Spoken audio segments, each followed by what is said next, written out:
Iran ने आबनाए हुर्मज में बारूदी सुरंगों को बिछाना शुरू कर दिया है। अमरीकी टीवी CNN का दावा। रिपोर्ट के मुताबिक हालिया दिनों में सिर्फ चंद दर्जन बारूदी सुरंगें बिछाई गई हैं। ईरान की 90% सुरंगें बिछाने वाली कश्तियां महफूज हैं। तेहरान चाहे तो सैकड़ों माइंस बिछा सकता है। अमरीकी सेंट्रल कमांड ने 16 ईरानी कश्तियां तबाह करने का दावा किया है। कौमी असम्बली सेक्रेटेरिएट में किफ़ायत शारी और फ्यूल बचत इकदाम नाफिज कर दिए गए। नोटिफिकेशन भी जारी हो गया। अरकान कौमी असम्बली की तनख्वाहों और मराद में 2 माह के लिए 25% कटौती कर दी गई है। सरकारी गाड़ियों के इस्तेमाल में 70% कमी और बेशतर गाड़ियां बंद रखने का फैसला किया गया है। मजीद जानते हैं उस्मान खान से। जी उस्मान, आगाह कीजिएगा।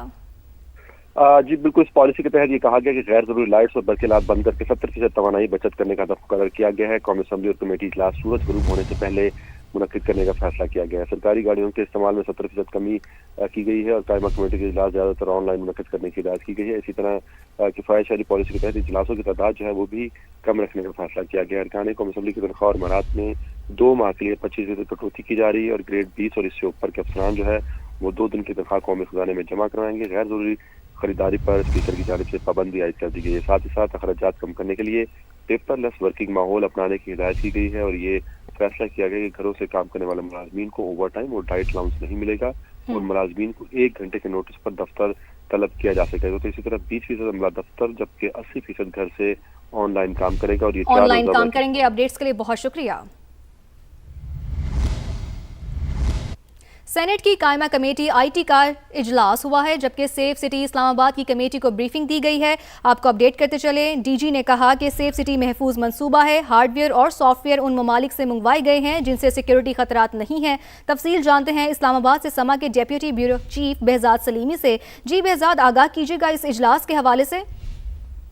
जी, सेनेट की कायमा कमेटी बराए IT का इजलास इस वक्त जारी है। इस इजलास में जो मुख्तलिफ सिक्योरिटी मनसूबे हैं उनके हवाले से भी आज मामला ज़ेरे गौर आया और सेफ सिटी मनसूबा जो है उसका मामला भी आज के एजेंडे में शामिल था और इस हवाले से अरकान की जानिब से ये खदशा जाहिर किया गया था कि सेफ सिटी कैमरास जो है उनको किसी भी हैकिंग के जरिए किसी सिक्योरिटी मैटर में इस्तेमाल किया जा सकता है और उससे कोई खतरात पेश आ सकते हैं, जिस पर DG सेफ सिटी ने ब्रीफिंग देते हुए बताया कि सेफ सिटी महफूज मनसूबा है और सेफ सिटी मनसूबा पर फायर वाल लगाई हुई है और इंटरनेट बिल्कुल महफूज है और VVIP मूवमेंट पर प्रोटोकॉल फॉलो किया जाता है और सिक्योरिटी इदारों की जानिब से ये जो प्रोटोकॉल दिया गया है। उन्होंने ये भी बताया कि हार्डवेयर और सॉफ्टवेयर उन ममालिक से मंगवाए गए हैं जिनसे सिक्योरिटी खतरात नहीं है।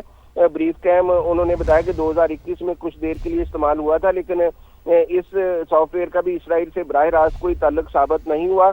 उन्होंने कहा कि सेफ सिटी मनसूबा में इस्तेमाल होने वाले सॉफ्टवेयर और हार्डवेयर की तफसील जो है वो कमेटी को फराहम कर दी जाएगी। अपडेट्स के लिए बहुत शुक्रिया। कुछ दीगर अहम खबरें शामिल करें। आपको बताएं, ईरान में अमरीकी टीवी CNN का नुमाइंदा बमबारी से बाल बाल बच गया। तेहरान में रिपोर्टिंग के दौरान अमरीकी और इसराइली तैयारों ने बमबारी शुरू कर दी। CNN इंटरनेशनल के जर्मन नुमाइंदे ने दौड़ लगाकर अपनी जान बचाई और एक और मकाम पर CNN की टीम को रिपोर्टिंग के दौरान बमबारी के बायस जगह छोड़नी पड़ी।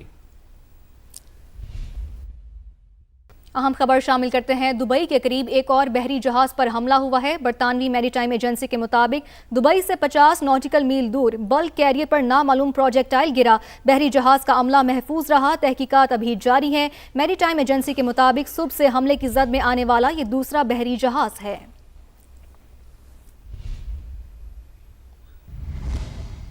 पाकिस्तान स्टॉक मार्केट में तेजी का रुझान है। मंदी में तब्दील हुआ है। अब ये मुनाफे के लिए फरोख्त दबाव ने मार्केट में तेजी के असरात जाहिर कर दिए हैं। मजीद जानते हैं रिजवान आलम से। रिजवान, पहले हम तेजी देख रहे थे, अब क्या मंदी का रुझान देखा जा रहा है मार्केट में?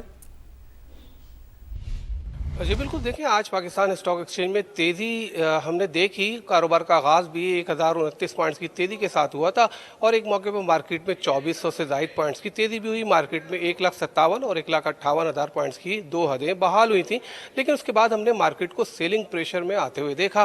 ख़ासतौर से ऑयल एंड गैस सेक्टर में हमने सेलिंग प्रेशर देख रहे थे। जब तक माहिरीन का कहना है कि जब तक मशरिक़ वस्ता में सूरत हाल जो है वो कम्प्लीटली सीज़ फायर की तरफ जाती हुई नजर नज़र नहीं आती सरमायाकारों को, उस वक्त तक सरमायाकार जो है वो कॉशियस हैं। जैसे ही मार्केट अच्छा एक अपसर्ज लेती है, रैली बनती है, उसके बाद मार्केट में थोड़ा सा हम फरोख्त का दबाव भी देखते हैं। यही वजह है कि आज भी मार्केट में उतार चढ़ाव है, मार्केट रेंज बाउंड है, मार्केट प्लस भी हुई थी लेकिन उसके बाद मार्केट नेगेटिव जोन में भी जाती हुई हमें नजर आई। एक मौके पर 200 पॉइंट्स की मंदी भी मार्केट ने देखी। तो सूरत हाल इस तरह की है कि सरमायाकार मोहतात हैं मशरिक़ वस्ता की सूरत हाल को लेकर, और कहा यह जा रहा है कि जब तक ये सूरत हाल मुकम्मल तौर पर वाज़ेह नहीं होती, इस वक्त तक सरमायाकार जो है नई एंट्री लेने से गुरेज करेंगे। जी, अपडेट्स के लिए बहुत शुक्रिया। पाकिस्तान और IMF के दरमियान इक्तिसादी जायजा मुज़ाकरात का आज आखिरी रोज़ है। वज़ारत ख़जाना के हुक्काम स्टाफ लेवल मुआहदे के लिए पुरुमीद हैं। ताख़ीर की सूरत में मुज़ाकरात के मज़ीद दौर होने का भी इम्कान है। मज़ीद जानते हैं इस्लामाबाद से अपने नुमाइंदे शकील अहमद से। जी शकील, आगाह कीजिएगा, क्या तफसीलात हैं? देखिए, हुकूमत पाकिस्तान और IMF के दरमियान इक्तिसादी जायजा मुज़ाकरात जारी हैं। पिछले 2 हफ्ते से ये मुज़ाकरात हो रहे हैं। पहले कराची और इस्लामाबाद में मुज़ाकरात हुए, अब वर्चुअल मुज़ाकरात का अमल जारी है। आज मुज़ाकरात का आखिरी रोज़ है। वज़ारत ख़ज़ाना हुक्काम ने इन मुज़ाकरात को तामीरी करार दिया और कहा है कि स्टाफ लेवल मुआहदे के लिए कोशिशें जारी हैं। अगर स्टाफ लेवल एग्रीमेंट हो गया तो पाकिस्तान को IMF बोर्ड की मंजूरी से $1.2 अरब की अगली किस्त मिलेगी। लेकिन कुछ हल तलब मसाइल हैं। अगर आज इत्तफ़ाक़ राय ना हुआ तो मज़ीद वर्चुअल राउंड्स करना पड़ेंगे। ख़ास तौर पर कुछ तज़ादात सामने आए हैं हुकूमत की पॉलिसी में। हुकूमत ने यह कहा था कि जो 14,979 अरब रुपये का नज़रसानी शुदा FBR का हदफ है उसमें मज़ीद रद्दबदल नहीं किया जाएगा। लेकिन अब ज़रा का ये कहना है कि IMF से कहा गया है कि जो मारूजी हालात हैं, जो इलाकाई कशीदगी है, उसके तनाजुर में ये हदफ पूरा होता नज़र नहीं आ रहा। क्योंकि अरकान पार्लियामेंट के असासे ज़ाहिर करने के जो मौजूदा कानून है उस पर IMF ने तहफ़्फ़ुज़ात का इजहार किया और साथ साथ ये कहा है कि चेयरमैन नैब मुसाफ़ी कमीशन और इसके अलावा SSCP के सरबराह समेत जो अहम ओहदों के सरबराहान हैं उनको तोसीर नहीं मिलनी चाहिए। लेकिन हुकूमत ये कानून पास कर चुकी है, इस पर IMF ने तहफ़्फ़ुज़ात का इजहार किया है। IMF को बताया गया है कि सऊदी अरब, UAE और कतर समेत जो दोस्त मालिक से जो फाइनेंसिंग है, जो पाकिस्तान के अंदर डिपॉजिट्स हैं, उनके रोल ओवर और फाइनेंसिंग में तोसी के लिए कोशिशें जारी हैं। एक लॉन्ग टर्म प्लान जो है सऊदी अरब के साथ डिस्कस किया गया है और उसकी मंजूरी से IMF को भी आगाह किया जाएगा। तो मुज़ाकरात का अमल जारी है। मैक्रो इकनॉमिक फ्रेमवर्क जो है उस पर अगर इत्तफ़ाक़ राय हो गया तो आज फ़रीक़ैन के दरमियान ब्रेक थ्रू का इम्कान है। अदरवाइज़ मुज़ाकरात में तोसी भी हो सकती है। जी शकील, आपका शुक्रिया। आपको बताएं कि खैबर पख्तूनख्वा में महकमा तालीम की रिटायर्ड होने वाले DDOs के ऑडिट रिकॉर्ड से मुतालिक हिदायत जारी की गई हैं। रिटायरमेंट से कबल DDOs के रिकॉर्ड का अंदरूनी ऑडिट लाजमी करार दे दिया गया है। मजीद जानेंगे इरफान मूसा जई से। इरफान, तफसीलन आप बताइए।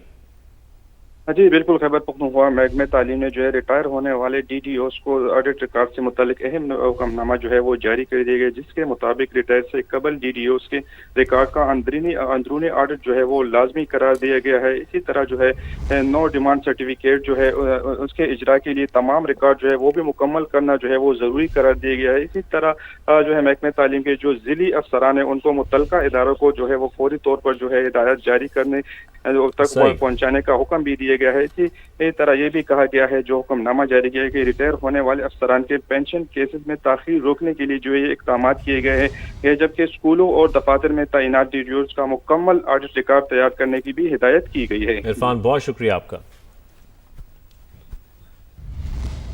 इस्लामाबाद हाई कोर्ट में 190 मिलियन पाउंड केस में सजाओं के खिलाफ बानी PTI और बुशरा बीबी की अपीलों पर समाअत मुलतवी कर दी गई। नैब के मुतफरिक दरख्वास्त पर फरीकैन को नोटिस जारी कर दिया गया। अदालत ने स्पेशल प्रोसिक्यूटर की अदम हाजिरी पर नैब को 1 लाख रुपये जुर्माना आयद कर दिया है, जबकि PTI वकला ने आइंदा समाअत की तारीख लेने की कोशिशें भी शुरू कर दी हैं।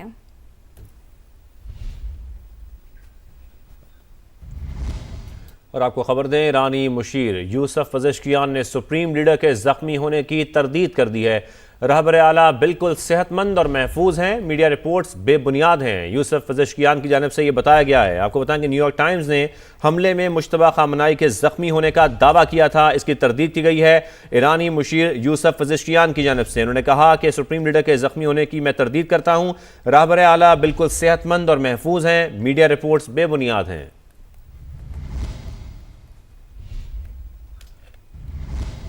गवर्नर पंजाब सरदार सलीम हैदर कहते हैं कि नौजवान तलबा मुल्क का असासा है। हम सब ने मिलकर आइंदा इलेक्शन में बिलावल भुट्टो को अवामी मैंडेट से वज़ीर आज़म पाकिस्तान बनाएंगे। गवर्नर पंजाब से मुस्लिम लीग नून यूथ विंग चकवाल के मुस्ताफ़ी ओहदेदारान और इस्लामाबाद रावलपिंडी की मुख्तलिफ यूनिवर्सिटी से ताल्लुक रखने वाले तलबा के वफ़द ने अलग अलग मुलाकात की। गवर्नर पंजाब ने मुस्ताफ़ी ओहदेदारों को पीपल्स पार्टी में शमूलियत पर मुबारकबाद दी और कहा पीपल्स पार्टी में नए शामिल होने वाले रहनुमाओं ने मौजूदा क़यादत बिलावल भुट्टो और आसिफ अली ज़रदारी पर मुकम्मल एतमाद का इजहार किया। हुक्मरान जमात के कारकुनों की पीपल्स पार्टी में शमूलियत इख्तियार करना पीपल्स पार्टी की मकबूलियत का सबूत है।